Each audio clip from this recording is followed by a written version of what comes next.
There's no sports league unlike it anywhere in the world, where cartoons and football come together.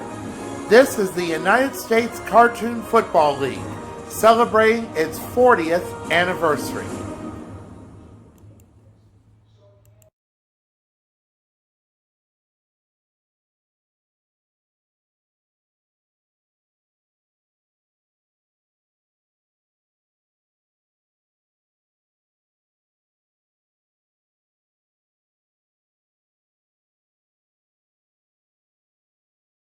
Let's get ready to rumble!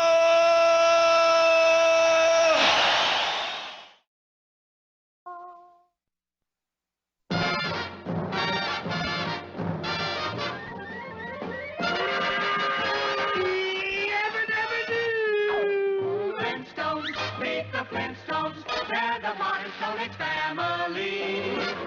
From the town of Bedrock, they're a page right out of history. Let's ride with the family down the street, through the courtesy of friends to beat. When you're with the Flintstones, have a yabba dabba do time, a dabba do time. We'll have a gay old time.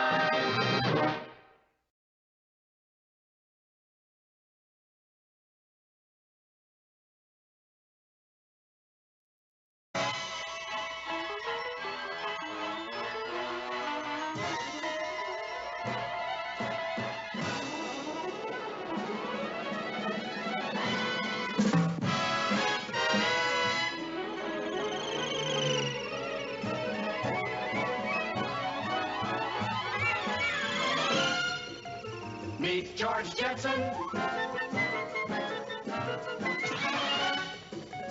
His boy Elroy.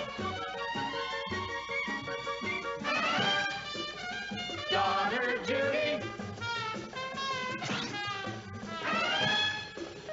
Jane, his wife.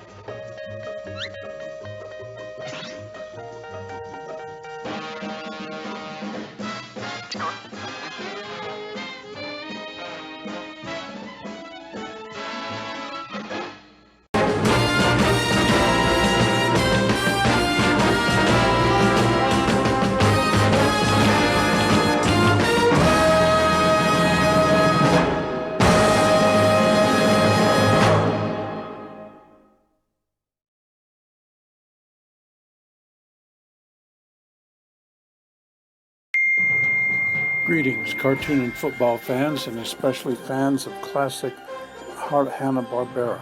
This is Bob Mozark of the USCFL Network.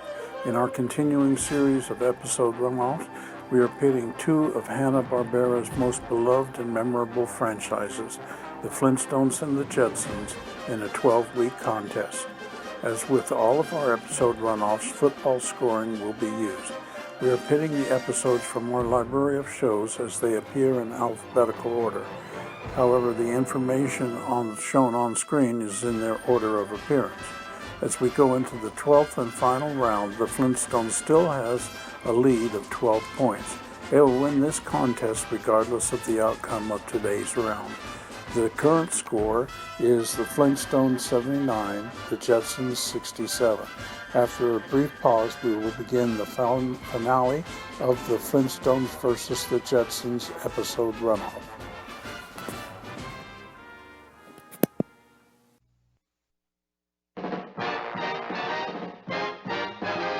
Flintstones, meet the Flintstones. They're the modern Stone Age family. From the town of Bedrock, they're a page right out of history. Someday, maybe Fred will win the fight. Then that Nap will stay out for the night. When you're with the Flintstones, have a yabba dabba do time, a dabba do time. We'll have a gay old time.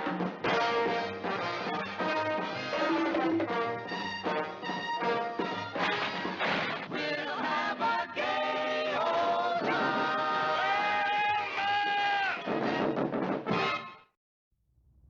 The first episode is the Flintstones Season 6, Episode 26, The Story of Rocky's Raiders.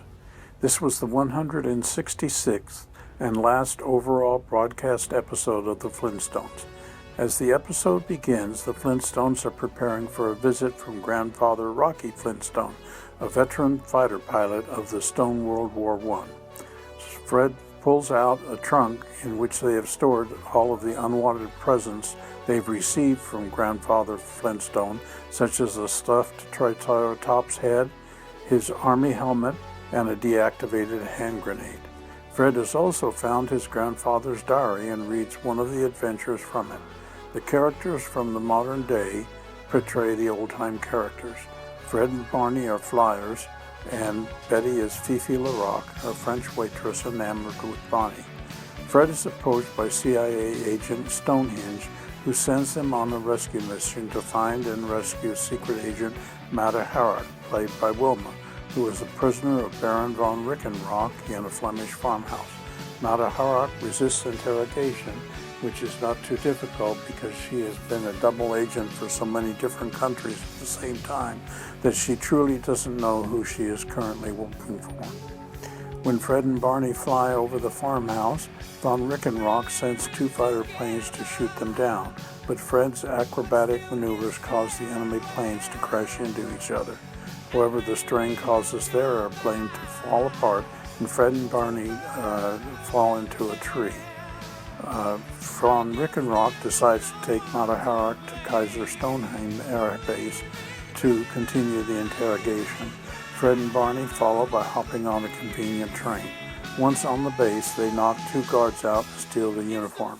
Once they rescue Mata Harrod, they escape on a motorcycle chased by von Rickenrock and his men. They then switch to bicycles and finally a farm wagon. They elude von Rickenrock by climbing into one side of an airplane and leaving by a door on the other side. Everybody is disappointed when Fred tells them that the diary ends without resolving what happened to all the protagonists. They figure out that this story is just an exaggeration. Grandpa Flintstone arrives, and they are surprised to find that von Rickenrock is still chasing him and Reggie Vanderrock, Barney, 55 years later. The next episode is the Jetsons Season 3, Episode 10, Spacely for a Day. This was the 75th and last overall broadcast episode of the Jetsons.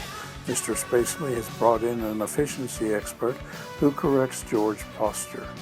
Spacely then decides to have all of his employees test it, and then sabotages George's test so that he will have an excuse to lower his wages. Elroy hacks the test results and then gives George the score that he should have had, but Astro increases it even further. The next day, Spacely's wife forces him to take her on a long overdue 2-week vacation. Based on George having the highest test result, he is appointed as the acting boss of Spacely Sprockets. Cogswell sees this as an opportunity to destroy Spacely Sprockets. He first pretends to be friendly and takes George golfing. He then suggests that George sells sprockets to a new customer, one that Cogswell knows never pays his bills. George agrees to provide 3 million sprockets on credit to the new customer. He directs Spacely Sprockets employees to devote all of their efforts to filling the new offer, which causes the company's best customer to switch their business to Cogswell. Cogswell then plays another game of golf with George, and this time convinces George to spray the Sprockets factory with a preservative that is actually a disintegrator. At their home, Rosie tells Jane that she wants to quit, that working for Mr. Jetson is too difficult. Elroy confesses that what he has done to Jane, who then takes him to Spacely Sprockets so that he can explain the falsified test results to his father.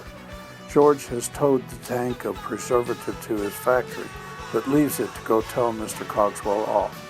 Jane tows the tank back to the Cogswell factory. When Cogswell presses the remote control, it is his own factory that is destroyed. When Spacely returns, he at first fires George, but then Cogswell begs them to sell him some sprockets until his factory is rebuilt. George insists on a 100% markup for the 3 million sprockets, and Cogswell is forced to agree. Mr. Spacely gives George his old job back. We will now briefly pause before returning with the scores and wrap-up.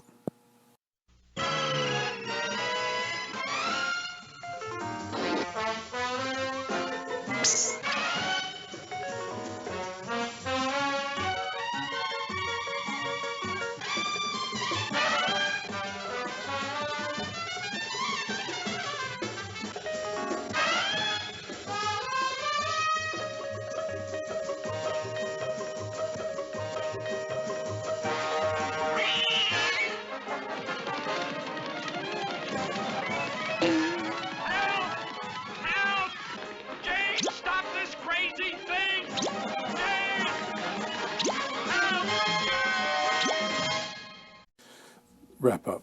The story of Rocky's Raiders was excellent. For once, Fred got to be an intelligent and heroic character. It was interesting to see the regular characters in new roles.